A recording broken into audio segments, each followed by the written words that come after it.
하박국 1장 12절에서 17절입니다. 선지자가 이르되 여호와 나의 하나님 나의 거룩한 이시여 주께서는 만세전부터 계시지 아니하시나이까 우리가 사망에 이르지 아니하리이다. 여호와여 주께서 심판하기 위하여 그들을 두셨나이다. 반석이여 주께서 경계하기 위하여 그들을 세우셨나이다. 주께서는 눈이 정결하심으로 악을 참아보지 못하시며 패역을 참아보지 못하시거늘 어찌하여 거짓된 자들을 방관하시며 악인이 자기보다 의로운 사람을 삼키는데도 잠잠하시나이까. 주께서 어찌하여 사람을 바다의 고기 같게 하시며 다스리는 자 없는 벌레 같게 하시나이까. 그가 낚시로 모두 낚으며 그물로 잡으며 투망으로 모으고 그리고는 기뻐하고 즐거워하여 그물에 제사하며 투망 앞에 분향하오니 이는 그것을 힘입어 소득이 풍부하고 먹을 것이 풍성하게 됨이니이다. 그가 그물을 떨고는 계속하여 여러 나라를 무자비하게 멸망시키는 것이 옳으니까. 아멘.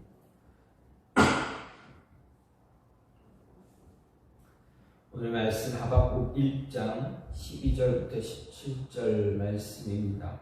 오늘 말씀은 선지자와 하나님 간의 두 차례에 걸친 질문과 대답을 기록한 부분에 있어서 첫 번째 질문이 지나가고 이제 두 번째 질문, 선지자가 첫 번째 질문을 하고 그에 대한 답을 하나님의 응답을 들었습니다. 그리고 그 응답을 다 이해하지 못한 선지자가 다시 한번 하나님께 질문을 합니다. 그 질문 내용이 바로 오늘 말씀입니다.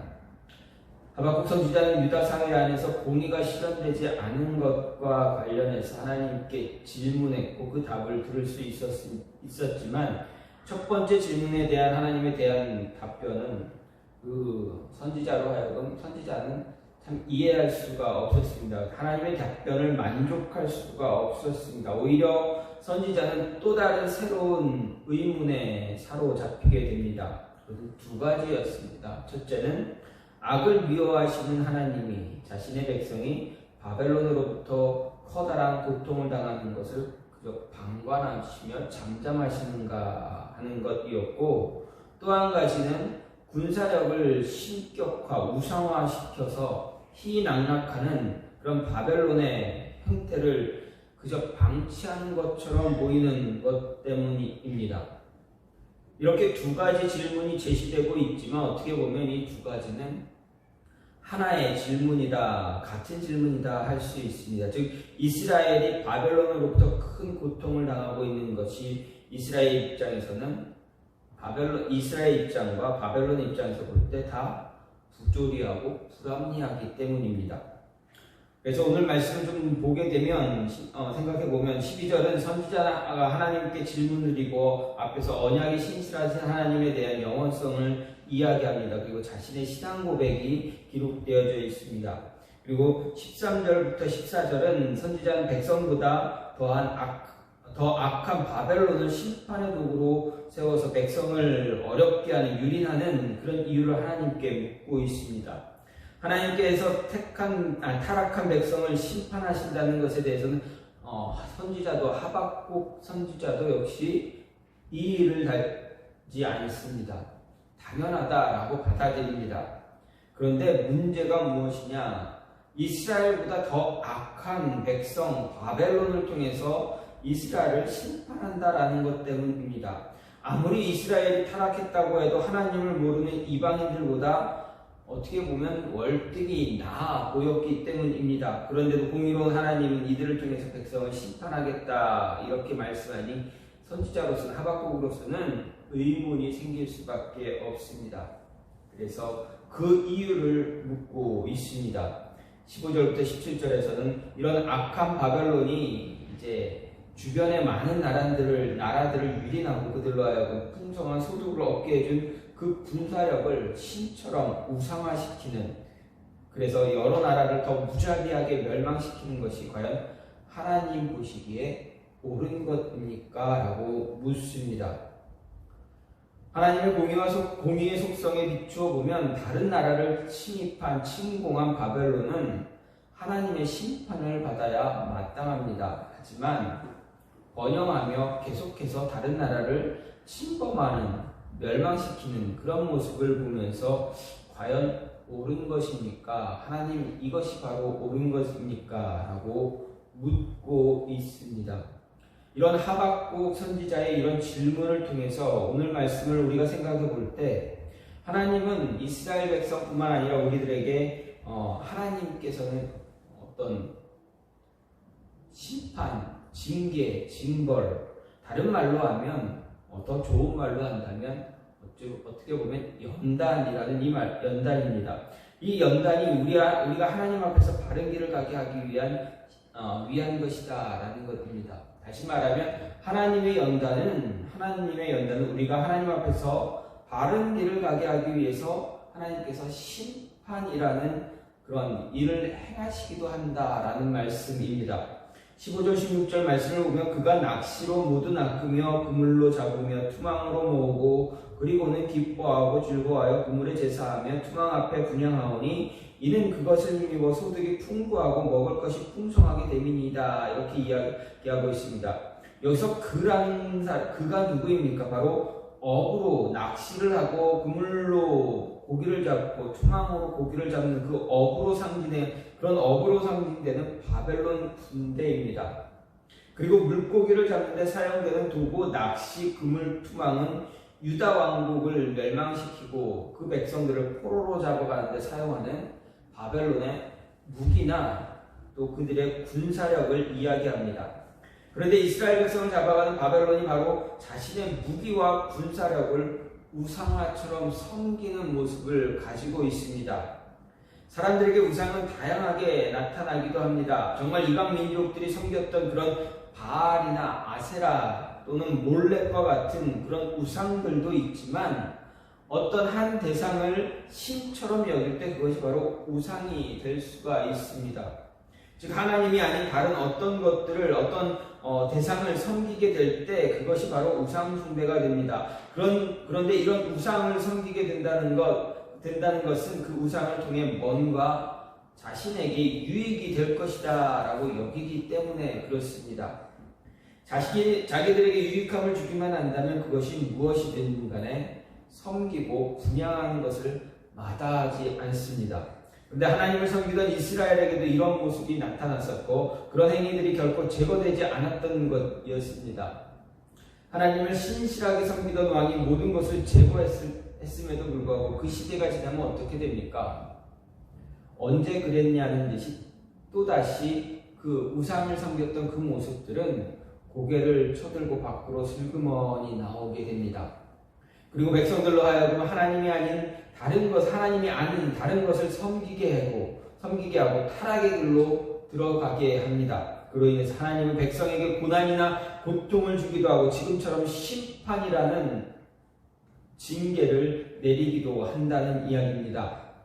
백성들을 향한 하나님의 이런 징계나 심판은 백성들로 하여금 바른 길을 갈 수 있도록 이끌기 위한 하나님의 하나의 방편이다라는 것 잊지 말아야 합니다. 왜냐하면 과거부터 이스라엘 향한 하나님의 이런 모습은 그들을 정말 심판함으로 완전히 멸절시키기 위한 것이 아니었기 때문입니다. 이스라엘을 향한 하나님의 심판은 언제나 그들로 하여금 다시금 하나님 앞으로 돌아오게 하기 위한 하나님의 징계였습니다. 이런 징계는 새로운 현상이 아닙니다. 과거부터 이스라엘에게 있어왔던 그런 모습이었고 끊임없이 하나님을 배신하고 우상에 빠지기를 반복했던 이스라엘에게 언제나 있어왔던 그런 모습입니다. 하지만 그때마다 하나님은 어떻게 하셨습니까? 이스라엘을 용서하시고 다시 붙잡으셨습니다. 그런 일련의 과정들이 작은 사건으로 시작해서 커다란 정말 감당할 수 없는 사건으로까지 이어졌습니다. 마치 바벨론이 이스라엘을 낚시로 잡고 그물로 잡고 투망으로 잡은 것처럼 말입니다. 작은 죄로 인해서 작은 잘못으로 인해서 시작되었다가 어떻게 됩니까? 조금 더 커지고 조금 더 커지는 계속 반복되어지면서 그 죄가, 그 잘못된 그런 행위들, 죄악된 행위들, 그런 것들이 계속 커졌다라는 것입니다. 하나님의 징계는, 하나님의 연단은 어떻습니까? 작은 것으로부터 시작돼서 조금씩 더 거칠어지고 더 힘들고 어렵게 만든 어려웠던 일들이 되어집니다. 작은 사건으로 하나님을 배신했던 이스라엘이 시간이 지남에 따라서 커다란 사건을 통해 하나님을 배신한 것처럼 말입니다. 그리고 그들을 향한 하나님의 징계도 역시 작은 것으로부터 시작해서 이제는 지금처럼 완전한 멸망이 있고 70년간 포로로 끌려가는 그러한 모습, 힘겨운 삶을 살아야 하는 것으로 이어진 것입니다.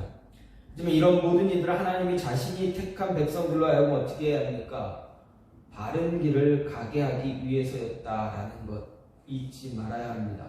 하나님의 심판은 하나님의 백성이 바른 길로 가게 하기 위해서입니다. 두 번째로 하나님의 또 다른 연단의 모습은 우리가 하나님 앞에서 바른 길을 행하게 하기 위한 바른 길을 가게 하기 위해서 침묵하시는 모습으로 나타나기도 합니다. 13절 말씀을 보면 주께서는 눈이 정결하심으로 악을 참아보지 못하시며 폐역을 참아보지 못하시거늘 어찌 거짓된 자들을 방관하시며 악인이 자기보다 의로운 사람을 삼키는데도 잠잠하시나이까? 라는 선지자의 답답함이 표현되고 있습니다. 여기서 거짓된 자 또는 악인은 이스라엘을 압제하고 파멸시킬 그러한 도구로 사용될 바벨론을 이야기합니다. 그리고 하나님이 참아보지 못하는 악과 폐역은 불의한 바벨론이 이스라엘에게 저지를 온갖 만행입니다. 즉 살육과 탈취입니다.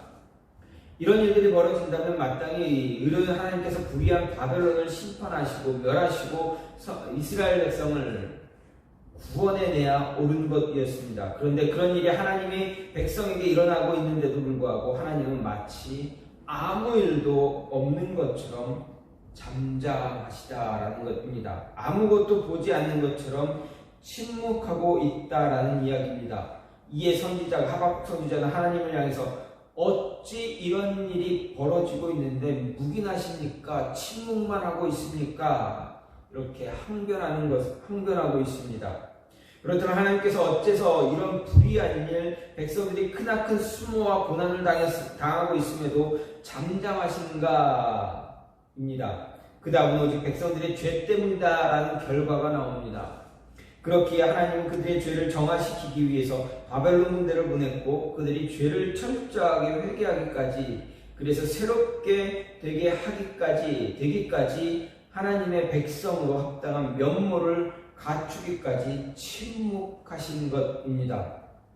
이와 관련해서 이사야 선지자는 여호와의 손이 짧아 구원하지 못하심도 아니요 귀가 둔하여 듣지 못하심도 아니라 오직 너희 죄악이 너희와 너희 하나님 사이를 갈라놓았고 너희 죄가 그의 얼굴을 가리어서 너희에게 듣지 않으시게 함이다 라고 이사야서 59장 1절 2절에서 이야기하고 있습니다. 이는 유다 사람들이 매우 어려운 상황 속에 처하여 구원을 위해서 간구했지만 응답을 받지 못한 이유가 무엇이냐? 하나님이 마치 아무것도 듣지 않는 것처럼 침묵하신 이유가 무엇인가에 대해서 설명하고 있습니다. 이유가 무엇이었습니까? 바로 죄입니다. 그렇습니다. 근절하지 않은 죄, 회개하지 않은 죄, 이런 죄로 인해서 하나님께서 침묵하셨다라는 것입니다. 하나님의 침묵이란 결과가 초래한 것입니다. 그것은 그냥 넘겨 지나갈 것이 아닌 정말 무시무시한 결과입니다. 우리 하나님은 우리들의 완전한 피난처시고 보호자이십니다. 또 모든 필요한 것들, 모든 아름다운 것들, 복된 것들을 공급하시는 분이 바로 우리의 하나님입니다. 정말 만복의 근원이신 분입니다. 그런 하나님이 침묵하신다면 어떻게 되겠느냐? 어떻게 되는가? 결국 날로 수척하고 공고해지고 위기를 만날 때도 어떤 도움도 받지 못하고 끝내 파멸에 이르게 된다라는 것을 보여주고 있습니다. 이러한 또 다른 예는 이스라엘의 초대왕 사울에게서도 발견할 수가 있습니다. 사울은 분명 왕으로 추대될 때는 매우 겸손한 사람이었습니다. 그의 행동 하나하나가, 말 한마디 하나하나가 겸손한 모습이 드러나고 있었습니다. 겸손히 행함으로 인해서 하나님이 주시는 승리와 영광을 만끽했던 왕이 바로 사울 왕이었습니다. 하지만 하나님을 향해 불순종의 삶을 살면서 점점 더 극악한 악한 죄를 짓게 되고 하나님을 버리고, 끝내는 하나님을 버리고 말았습니다. 그래서 백성의 왕이 전쟁을 앞둔 상황에서 어찌할 바 모르고 일이 어떻게 될지에 대해서 하나님께 묻지 않고 신접한 자를 찾아가 묻기까지 했습니다. 아니, 하나님께 묻기는 했지만 하나님께서 침묵하셨습니다. 그러자 어떻게 되는 것입니까? 신접한 자를 찾아가는 것입니다. 하나님이 그렇게 싫어하시는, 미워하시는 신접한 자를 찾아가 전쟁의 결과에 대해서 물었다라는 이야기입니다. 그 결과 사울의 최후는 어떻습니까? 전쟁터에서 비참하게 칼에 엎드러져 스스로 목숨을 끊는 그런 행동을 하고 말았습니다. 근절하지 않은 죄, 회개하지 않는 죄는 우리를 불의하고 고통스러운 상황에 직면하게 합니다. 근데 정작 이러한 순간에도 그런 죄로 인해서 하나님의 말씀을 듣지 못하는, 하나님의 침묵을 경험하며 받아들여야만 한다면 어떻게 되겠습니까? 하나님은 우리로 하여금 자신의 침묵을 통해서 바른 교훈을 얻기를 원하십니다. 하나님의 침묵이 있거나 계속되어진다면 우리는 우리의 삶과 행동을 돌아볼 필요가 있어야 합니다. 과연 우리 안에 어떤 죄나 잘못으로 인해서 하나님의 침묵이 이어지고 있는가? 아니면 우리를 향한 하나님의 연단이 이어지고 있는가입니다.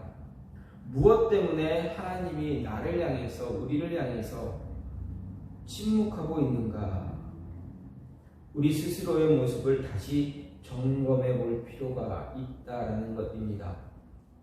이런 모습을, 하나님의 이 모습을 우리는 잘 기억하고 바른 길 가기 위해서 하나님의 침묵에 우리는 집중해야 합니다. 하나님이 우리 앞에서 우리에게 침묵하고 계신다면 우리 스스로를 돌아보고 하나님께서 무엇을 원하고 계시는가, 무엇 때문에 하나님의 침묵이 이어지는가 한번 고민하고 기도해야 한다라는 이야기입니다. 말씀을 묵상하고 말씀을 통해서 그 음성을 깨닫기 위해서 끊임없이 간구할 수 있는 그 모습이 우리에게 있어야 합니다. 이런 모습이 이어질 때 어떻습니까? 하박국 선지자가 무엇라 이야기합니까? 하나님께서는 결코 너희를 가만두지 않으시겠다. 그냥 이 어려운 상황 속에 너희를 빠뜨려 놓고 그냥 묵인만 하고 하시지 않을 것이다 라는 이야기입니다. 다시 말하면 그 심판, 연단 속에서 하나님은 절대 그대로 넘어가지 않으시고 너희를 회복시켜 주실 것이다 라는 이야기를 하박국 선지자가 하고 있습니다. 12절 말씀을 보면 선지자가 이르되 여호와 나의 하나님 나의 거룩한 이시여 주께서는 만세전부터 계시지 아니하시나이까 우리가 사망에 이르지 아니하리이다. 여호와께서 주께서 심판하기 위하여 그들을 두셨나이다. 반석이시여 주께서 경계하기 위해서 그들을 세우셨나이다. 이렇게 이야기하고 있습니다. 이런 말씀은 하나님을 향한 선지자의 신앙 고백이 두드러지고 있습니다. 선지자는 하나님을 여호와 나의 하나님 나의 거룩하니 반석이다 라고 이렇게 고백합니다. 앞에서 보았듯이 앞 9절 1절부터 11절에서 보았듯이 당시 선지자는 극한 혼돈에 빠져 있었습니다. 왜 그렇습니까? 그의 선지자의 혼돈은 그가 처한 당시 상황에서 비롯되었고 그 주변에 벌어지는 일들이 좀처럼 이해할 수 없는 일들이었기 때문입니다. 거룩한 하나님의 백성들이 사는 이스라엘 사회에 불의가 있고 거짓이 난무하고 학대가 난무했고 했지만 하나님은 방관하는 것처럼 보였기 때문입니다. 그뿐입니까? 장차 극악하고 철저히 불의한 바벨론 백성들이, 바벨론 사람들이 그들보다 의로운 이스라엘을 쳐서 멸하게 하실 것이라는 하나님의 말씀, 그 예언은 더 선지자로 하여금 더 당황스럽게 만들었습니다. 더욱더 선지자로 하여금 혼돈의 구덩이에 빠지게 한 것입니다. 정말 선지자의 눈앞에 펼쳐진 세상과 세상의 역사가 혼탁해서 뒤죽박죽인 그런 흑암 자체였습니다. 혼돈 자체였습니다. 또 그로 말미암은 고민과 갈등, 문제에 대한 해결책조차 없었습니다. 하지만 선지자는 그 상황에서도 하나님이 어떤 분인가 잊지 않았습니다. 즉 하나님만은 결코 흔들리지 않는 분, 결코 요동하지 않는 분, 언제 어떤 일이 벌어지든 능히 의지할 수 있는 그런 굳건한 반석과도 같은 분이다라는 것을 잊지 않고 기억하고 있었습니다. 선지자의 이 기억은 이스라엘이 결코 멸망하지 않을 것임을 나타낸 것이다 라고 할 수가 있습니다. 그리고 그 근거로 선지자는 하나님은 창조전부터 계셨던 분이다, 하나님은 영원한 분이다 라고 고백하고 있습니다. 그랬습니다.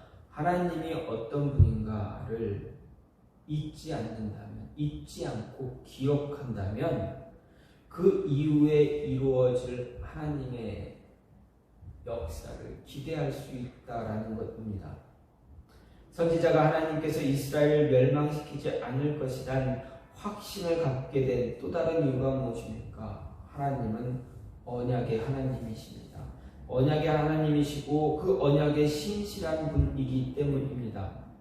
하나님은 창세전부터 계셨다라는 것은 바로 하나님의 언약이 영원하다라는 증거입니다. 그리고 하나님은 이 언약에 매우 신실한 분이다라는 것을 이스라엘의 역사를 통해서 우리가 알 수가 있습니다. 그렇기에 신실하신 하나님은 자신의 언약을 절대 외면하지 않으실 것입니다. 그렇게 선지자는 이스라엘 향한 하나님의 심판 경고에도 불구하고 어떻게 합니까? 하나님께서 우리를 구원해 주실 것이다, 구원하실 것이다 고백하고 있습니다.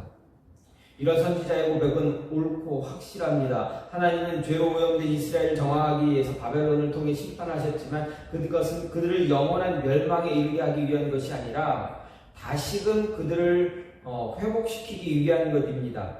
즉 그들을 정화시켜 그들에게 징계를 줌으로 인해서 그들 안에 있는 모든 죄들을 다 없애고 죄악된 모습들을 다 없애고 다시 회복시켜 주기 위해서였습니다. 유다는 비록 잠시 바벨론에 의해 멸망하고 백성들은 포로가 되어 바벨론으로 끌려갔지만 어떻습니까? 영원히 멸망하지 않았습니다. 보존되었다가 결국 다시 회복되었습니다.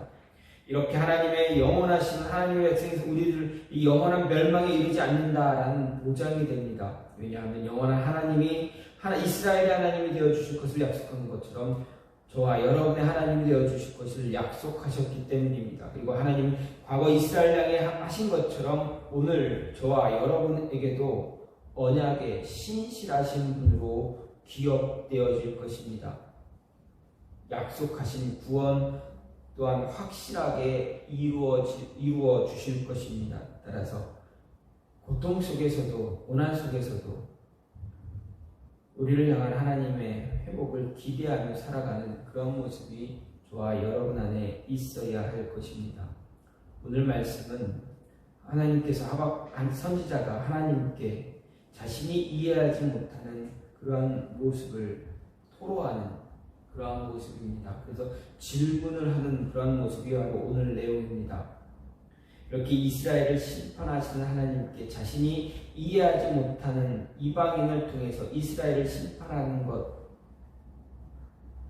이에 대한 질문을 통해서 이런 질문을 하면서 하나님이 어떤 분인가를 다시 한번 우리에게 이야기해주고 있습니다. 먼저 불합리한 모습에서도 택한 백성을 심판하시지만 그 심판은 영원한 것이 아니고 분명 회복이라는 하나님의 섭리 가운데 존재하는 것이다 라는 것입니다. 그리고 그런 불합리한 모습 속에서도 하나님은 침묵하시기도 하지만 결국 어떻습니까? 가만히 계시는 분이 아니고 끝 마지막에는 회복시켜주는, 절대 택한 자들을 외면하지 않는 그런 하나님이다라는 것을 우리에게 이야기해주고 있습니다. 하박국 선지자의 고백처럼 그의 신앙 고백이 가장 먼저 나오고 그 이후에 이스라엘을 향한 하나님의 모습을 이해하지 못한 그 모습을 이야기하지만 이 모습 속에서 우리는 하나님은 이스라엘뿐만 아니라 저와 여러분들을 향해서 끝까지 하나님의 은혜가, 하나님의 인도하심이, 함께하심이 있다라는 것, 그것을 우리에게 이야기해 주고 있습니다. 힘들고 어려운 그런 상황 속에서도 끝까지 우리가 하나님 앞에서 이러한 하박국과 같은 절대 포기하지 않고 절대 버려두지 않는, 그냥 내버려 두시지 않는, 외면하지 않으시는 하나님을 바라보며 하나님의 인도하심을 받을 수 있는 저와 여러분이 되기를 간절히 소망합니다. 이 시간 같이 기도하기 원하는 것은 하나님의